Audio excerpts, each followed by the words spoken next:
Hi there. Maybe many years from now, I'll be watching this video and I'll laugh at it. Whoever's watching with me probably laugh at it. But the most important thing is that many years from now when I watch this video, I'm going to see exactly where I started from. And not exactly where I started from in life in general, but exactly when I decided that I wanted to live wholeheartedly and live to do exactly what it is I've been called to do. So right now, I have this pad and has a whole bunch of stuff in it that's like all scribbled, as you can see. And I'm going to hold this pad because I've never done public speaking. I want to take a class. So when I'm watching this in 10 years, I have taken a class. And I have practiced, and I'm good at this now. So anyway, so I'm going to hold this pad of paper, and I'm going to kind of piggyback off of my ideas, because as you see, it's scribbled. And I'm going to try my best to put it all together to deliver this message that I want to deliver. Okay, so it's 10 years later, and my dream in 10 years is to become a motivational speaker for Paul Mitchell Systems. I graduated out of Paul Mitchell in 2011, started in 2010, and I have met some of the greatest learning leaders. Now mind you, this is 10 years later, so at this point I've met Win Clavon, I've met Jean-Paul DeJoria, I have met Robert Cromines, I have met them all, and they love me. So anyway, I have met those people, but some of the more inspiring people that I've met have been Kelly McCarthy, who was a director at Paul Mitchell Tyson's. Maybe she still is at this point. I have met Brian Whalen, one of my biggest inspirations. He was actually my core teacher, and he never took my crap. He never took my excuses. I remember this one particular time I was frustrated, and I think I was doing a roller set, or no, I was doing my absolute favorite cut, which is the triangular graduation. And mind you, I mean, that is my favorite cut, and everybody always wants it. I don't know, maybe 10 years from now they won't, but it was one of the most difficult cuts to ever do. And I remember one day I got so completely frustrated, and he says to me, "Melissa, go outside and smoke a cigarette." Now hopefully in 10 years I won't be smoking cigarettes anymore. But he, you know, everybody's doing this cut, and he literally stops what he's doing in the center of the room, and he goes, "Missy, go smoke a cigarette right now." Now, so I'm offended, because I'm like, he just yelled at me, right? But as I went outside to go smoke this cigarette to get this temporary relief, I thought to myself, you know what? Even though that sounded kind of harsh just now, I know that came out of love. So hopefully in 10 years from now, I'll look back at this video and I'll say, you know what? He gave me a chance. Because currently, right now, in 2015, he is the director of the Woodbridge School. And tomorrow, which is, what's tomorrow's date? The 27th. The 27th of July, 2015, I am going to go to Paul Mitchell, the school, Woodbridge, and I am going to go get his attention, essentially. I've been messaging him, asking him for opportunities to actually get into the school, but tomorrow I'm going to go get what I want. You know why? Because I'm hungry. That's what this whole thing is about. The reason why I'm making this video is because I'm hungry. And when you're hungry, you always got to make that first step. You always got to take the opportunity and step outside the box. So this is what I'm doing. So enough of all this. And hopefully I'm not boring you at this point. This is a speech that I would like to give at the Woodbridge School currently. They may be at Tyson's. They may be at the Frederick School. They may be the one upstate in Schenectady. There may be one in California. I mean, there's one in every state. Hopefully I got to reach everybody and share this brief little story. So here we go. I wanted to start by saying that I'm here to inspire you. And I'm here to inspire you, not because it's doing anything for me. It's because it's doing something for you. And the whole point, I believe, personally, of us being here in this life is to reach out and give something to somebody else in despite of ourselves. And I think the gift that I have been given is to reach out to people, share my story, and really get you to think about things. And maybe 10 years from now, 5 years from now, 3 years from now, maybe tomorrow, you might be going through something and it could be like the darkest place you've ever been. I assure you, you will hear my words in your head. Because that's what I'm here for today. I'm here to not only speak to you, but I'm here to become a part of your goals. I'm here to become a part of your mind. I'm here to just inspire you. So, like I said, I'm here to inspire you, but I'm going to start with something a little different. Sorry, I'm referring to this.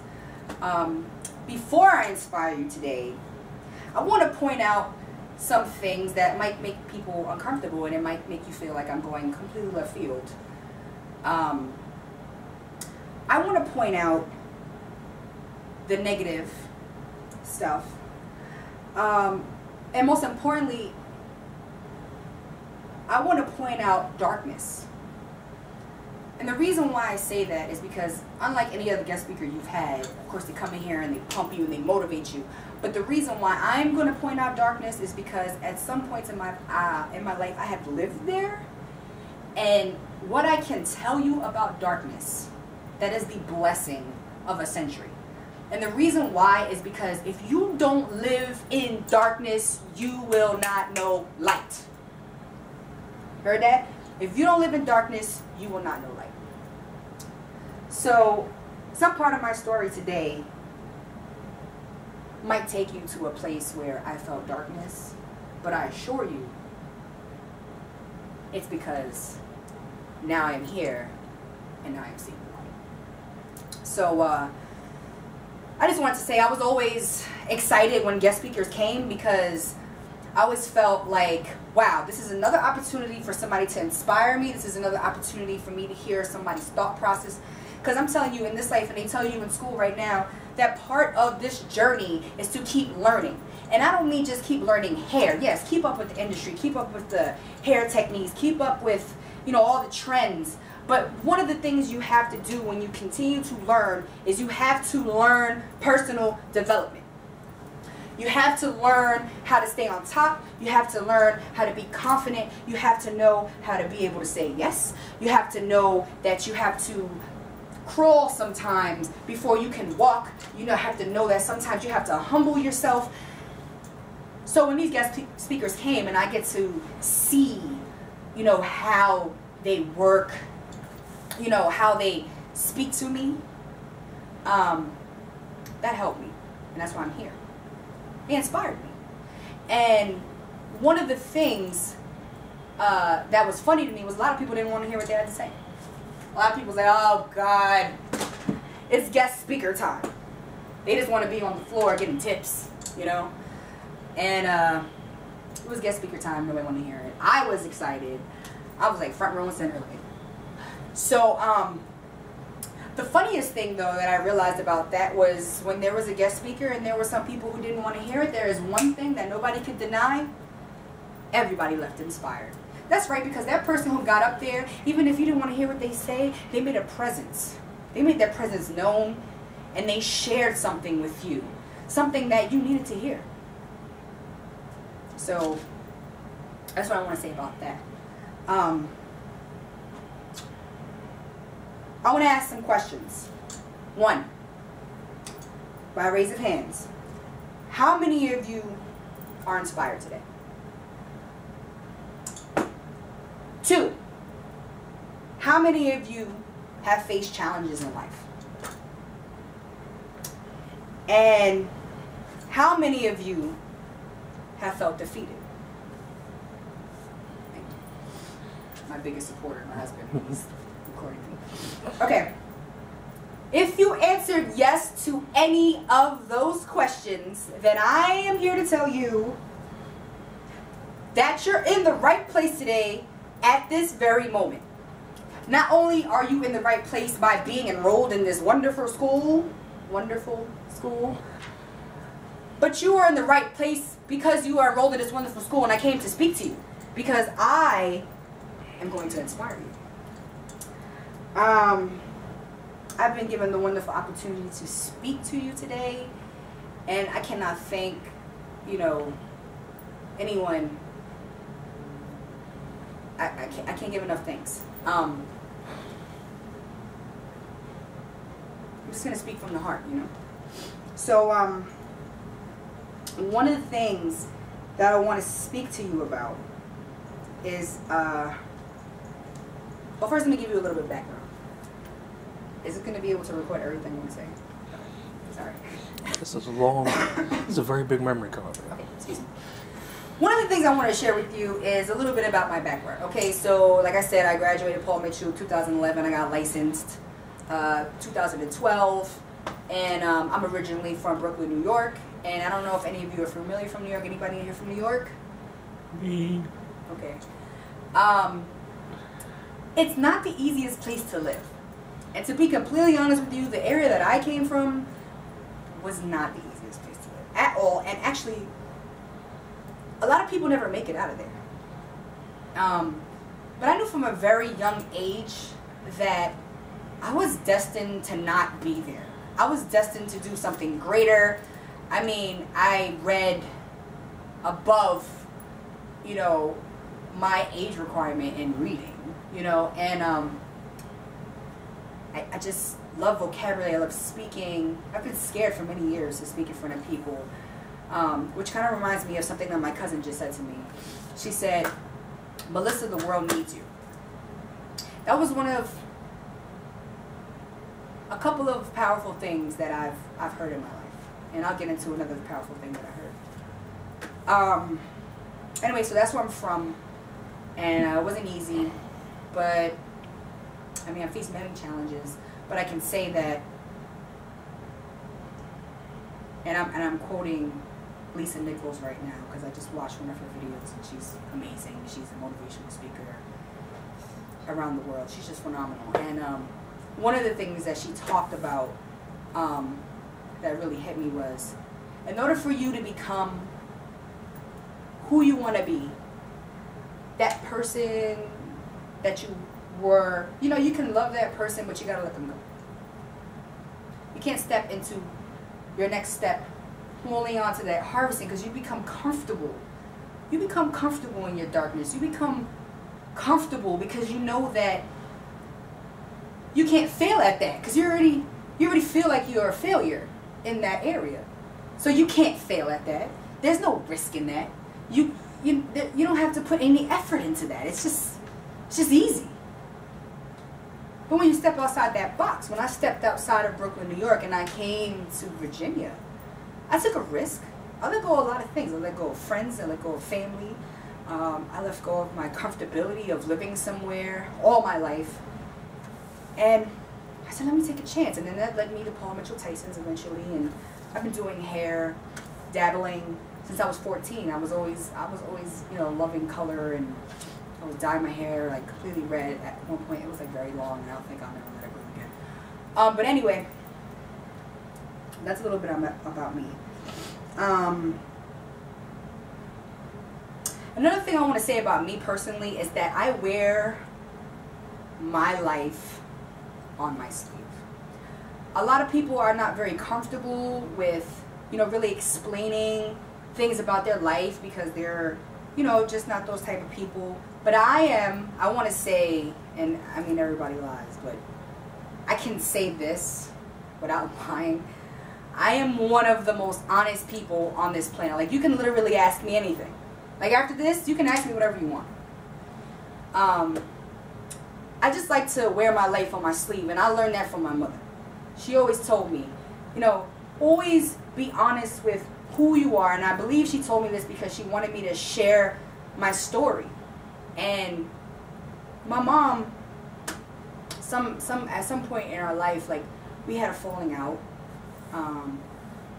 And I really couldn't understand her, but the one thing that I kept with me that really helped me to get here today was the fact that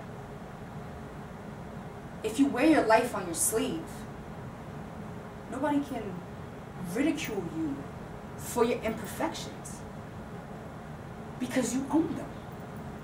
You know, all right, this is wrong with me, that is wrong with me.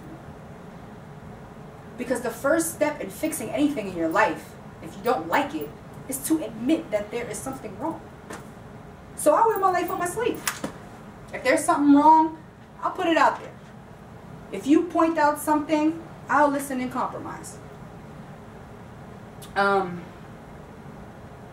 want to get to a very short story because this is something that really touched me when I was a student in school, and it was actually back in 2010. Okay, so I had just got out of Corps, and I was a protege in Florida, and I had a learning leader, and her name was Natasha Mueller, and excuse me, and I used to go to her every day because I couldn't cut a fringe, and I couldn't do face framing.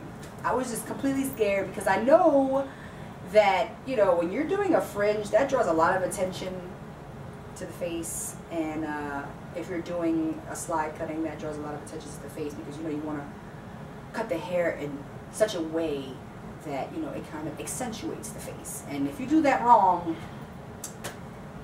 which is fine if you ever messed one up or if you mess one up along the way, it is fine. It is good to make mistakes. That's why you're here. You're here because you're here not to completely mess up people's hair, but you're here to learn. And that's why you're here today, listening to me, because I'm here to teach you something. So, anyway, this one particular day, this lady comes in, and she says, you know, I want to get this color done, I want to get this type of cut, you know, so I go through with her. I'm like, all right, so we're going to do square layers in the back so we can give you more body, and then in the front we'll do some round layers so that way we can kind of turn it into a face framing, because I was trying to cheat because she wanted a face framing. And everybody knows you cut round layers, you're going to get a small little bit of a face frame. So we're not doing too much. So anyway, she goes, all right, this is what I want. Tasha comes over. She goes, all right, you know, she does a double check. All right, this is what we're going to do. So I do it. At the end, she says, she mentioned she wanted a fringe. So at the end, I was done with her. I blow dried her hair, fanned it back. And she goes, what about my fringe? So I was like, oh yeah, that's right. So I'm faking it till I make it. I'm nervous. I'm like, oh gosh, she wants a fringe. So I'm like, which side do you want your fringe on? And she was like, on the left. I don't know, maybe it was the left or the right. Just on the left. So she goes on the left. And I was like, all right, okay. So I'm like, getting my shears out. I'm like, because I gotta do this, and I'm gonna look funny if I don't do this. So I went to go cut her hair, and I stopped, and because I was just frozen in terror. I stopped and I said, "I'll be right back. I'll be right back." So I go, and I get Natasha, and I'm like, "Hey, Natasha, this lady wants a fringe, and I don't think." And she stops me, and she goes, Missy, you're going to do it. And I said, and you know, I was taken aback. I was like, excuse me, I was like, what do you mean I'm going to do this? That's what you're here, you're going to help me. And she was like, I am going to help you, and right now I'm telling you that you're going to do it. So anyway, I'm walking back to this lady. I'm like, oh boy, here we go. So I get back to this lady, right? She's sitting there patiently waiting. She looks like she's like in a little bit of a, you know, can we get this done? So anyway, I grab her hair in the front, and I was like, okay, so I remember you kind of take it from right here, off the hairline, just this general area, because you know if you push it back, you're looking like a 90s person. And so you go right here off the hairline, and you part it, And then I was like, all right, so she wants it to fall on the left. So I've watched Natasha do this. I need to over direct it to the right. All right, I got this. I'm gonna do this, all right? So I grab her hair. Well, I don't grab it, you know. So I take her hair in my hand, better way to say it, and I over direct it to the right, and then I go in and I cut it. And I mean, I don't cut it like, you know, I don't thin it out. You know, she has very thick hair too, by the way. I just blunt cut it. Just like, right? And then I just let it fall. And I went up too high. So when I let her hair fall, it was a straight across bang. Excuse me, French. And that's what it was. And I was kind of blocking her so she couldn't see the mirror right away. And after I made that cut, I was like, oh my God, I'm not moving from the spot. I think I'm just gonna like turn into a plant and like literally root myself into the ground, and I'm not moving. I don't want her to see this. But she's like looking around me. At the time, I was a little bit overweight, so I was kind of hoping that thinking that would help me. And she looked around me, and I was like, all right, so I move out the way. And she looks in the mirror, and she's like, oh, huh? I kind of wanted it. Can we fix this? And I was like, I'll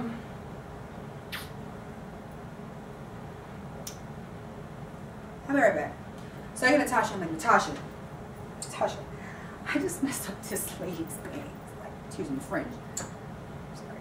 I'm so 90s, you know, born in the 80s, so we say bangs a lot. Anyway, so she goes, oh, you messed it up. And I said, yes.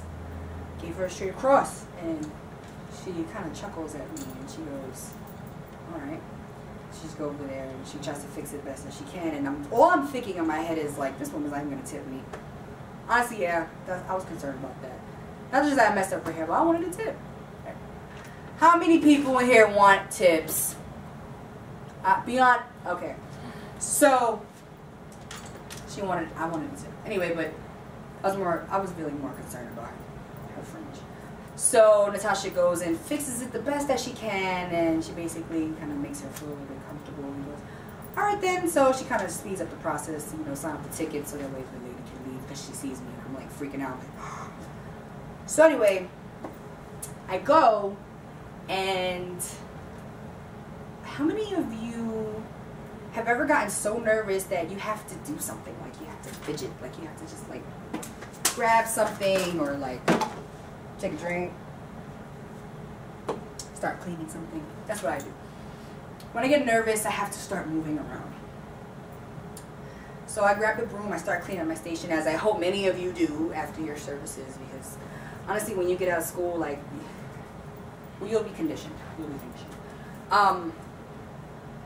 And you go and you, anyway, so I start cleaning up my station, cleaning it up. And all I'm thinking is, I'm looking over at her and I'm like, oh, she's paying. Okay, good. At least she's not complaining enough to, like, you know, I'm not paying for this. And she goes and I go and turn my back. Like, I don't even want to say this. I'm just going to clean the station. And turn around. And, you know, it's that infamous moment when somebody walks up to you and they hand you that envelope. It's like, ah, like, I'm getting a tip. I was a little confused about this tip because I messed up her French. So she hands me the envelope and I kind of hesitate to grab it. And grab this envelope and I said, oh my God, thank you. And she said something so much greater than this tip that she handed me. And this is something that brings me here today. And the message behind it is kind of like this. You're going to mess up. You're going to fall. You're going to see dark times. Maybe your lights will get cut off one day. Maybe you'll owe rent. Maybe you'll face eviction. Maybe your husband will leave you, or somebody will cheat on you, or one of your children will pass, or you'll lose your mother, or something will come in and really shake your world and affect you. But there was this one thing that she told me, and this has been true and consistent. And it was the biggest tip she ever gave me. She said, life is for second chances. Just think about that for a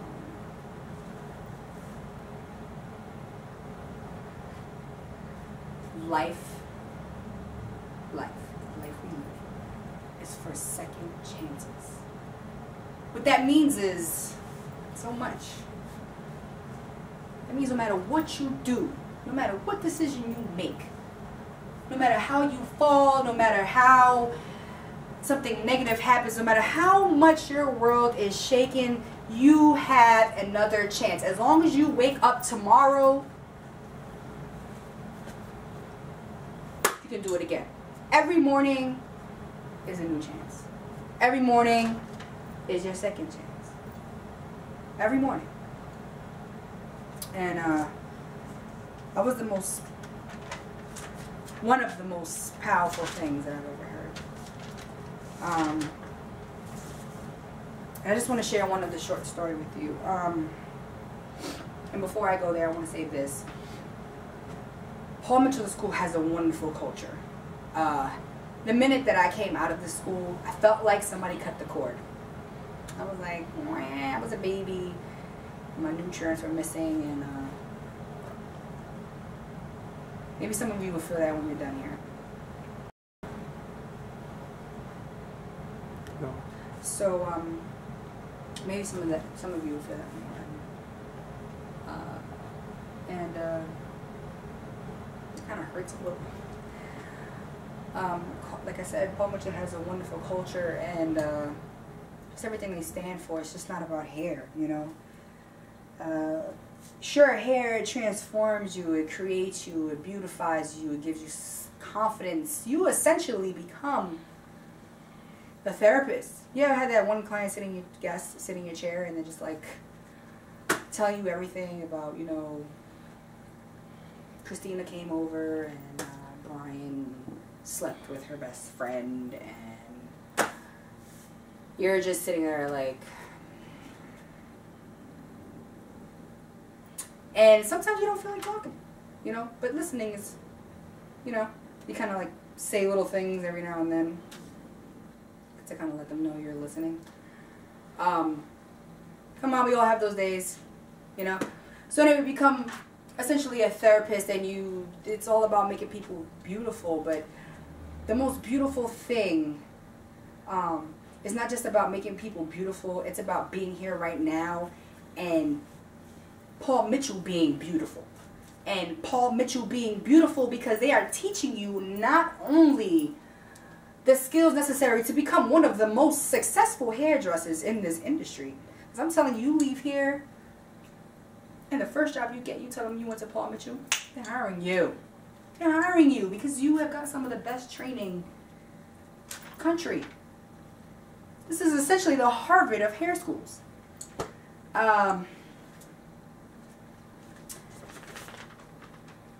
Paul Mitchell provides a platform for not just doing hair, but for anything that you're doing in life, you know. And I just want to share another quick story with you before I go. How many of you are familiar with the Andrew Gomez Foundation? Anybody? I haven't quite did the research on them yet. I know about them though from when I was at Paul Mitchell, and I know that I believe the Andrew Gomez Foundation was founded because of a man named Andrew Gomez who actually suffered from severe depression. I hope I'm saying the right foundation right now. But there is a foundation that Paul Mitchell works with that deals with that, and I'm a little nervous picking up my ear. Okay, so yeah, the Andrew Gomez Foundation was founded for a man who suffered from depression, and I don't know if any of you are really familiar with depression or mental illness, but like I said, I wear my life on my sleeve, and because of that, I'm able to stand before you today and tell you this truth about myself. And I don't know if any of you share this with me, and if some of you do, I'm sorry if this is something that might hit close to home, but I am a recipient of bipolar 1 disorder. And I don't know if any of you know what bipolar disorder is, because before I knew what it was or that I even had it, I had my perceptions of it. I kind of just thought people with bipolar disorder, people you stay away from, they just crazy. Like, and I've been known to be a little crazy at times. But, excuse me, yeah, I'm a recipient of bipolar 1 depression, and it's not been an easy journey for me. It actually took a lot for me to come out of that and stand before you today and really have the courage, because for so many years it kind of held me back. As soon as I found out that I had bipolar disorder, it was like I felt like my life was over, because sometimes I just get so depressed that I would just go into this hole, and I could just never see the light. I could never see that. I could never know anything besides this hole that I was living in. It just couldn't see beyond it. I couldn't see, I couldn't see happiness. I couldn't see light. I couldn't, especially in those times where it was kind of tricky when they were trying to find out what medication I should take, and you just kind of feel like a guinea pig, Everybody's like, I take this medicine, take that medicine. I can say the medicine helps, but one of the other things that helps too is sitting down with somebody and talking to them. And for a very long time, I still haven't sat down and, talked about a lot of things, because it's really hard for me to go back and relive these things. And even though I talk about them, I don't get like deep into them, because as soon as that happens, it kind of scurry away. I don't want to feel that. So one day, a couple of days ago, my cousin sends me this speech by Lisa Nichols, and I decide, after hearing her speech, that I'm going to live my dream. And my dream, I told my husband, one day, because Wynn Claiborne is an amazing motivational speaker, one day I'm going to go up there and take his job. This is not a direct threat. I don't really want to take your job, but you inspired me when I heard you talk, and I want to be like you. So hopefully I'll meet you one day and I can learn from you. I can take something in. But I found one day that this was my dream. One day I heard him speak and it touched me, and I was like, this is what I want to do. And one thing that I've never given up on is this dream inside. And starting a couple of days ago, I decided this is it. This is what I'm supposed to do. This is what I'm going to do. And it's going to be hard, and I'm going to hear no's, and people are going to look at me strange, and people might not believe in me, but I'm going to believe in myself. And what I want to tell you about, dealing with my mental health is I had to realize that I had a mental illness and I was not the mental illness. And I had to realize that I did need therapy, that meds wasn't just going to do it for me, I needed therapy. And so I want to say today that I want to thank you for letting me stand up here and letting me speak to you and letting me touch you if I have in your soul, or maybe this message wasn't meant for some of you. Maybe it was. Maybe I stood up here for no reason, or, well, obviously because I'm here to inspire you. Maybe this doesn't apply to you right now, but at some point it will. And I just want to say thank you for allowing me to be here, because this is my therapy. You are my therapy. You're listening to me. You're taking this with you. I'm giving you something. And whether you use it right now or you put it in your back pocket, me being here to inspire you, thank you for being my therapy. Thank you for being you. That's it.